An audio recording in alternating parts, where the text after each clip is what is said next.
Hello friends, আজকে তোমাদের সাথে শেয়ার করবো একটা ঝিঙে ধনের ভর্তা। ভর্তার জন্য আমি পেঁয়াজ রসুন দিয়েছি, কাঁচামরিচ দিয়েছি 3টা, শুকনো মরিচ দিয়েছি 2টো। হালকা দিয়েছি।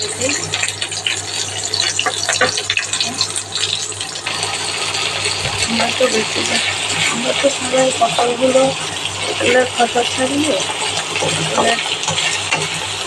এগুলো ফেলে দিই, কিন্তু এখানে এই রান্নাটা শিখেছি আমরা আমার শাশুড়ির থেকে।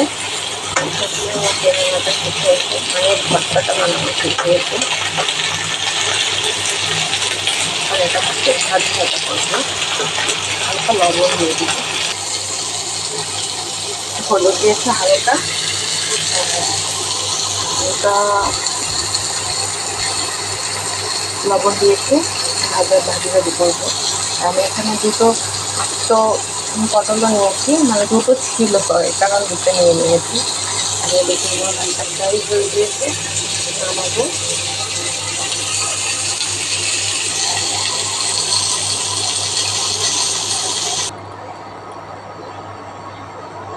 এই হচ্ছে আমার ফাইনাল লুকটা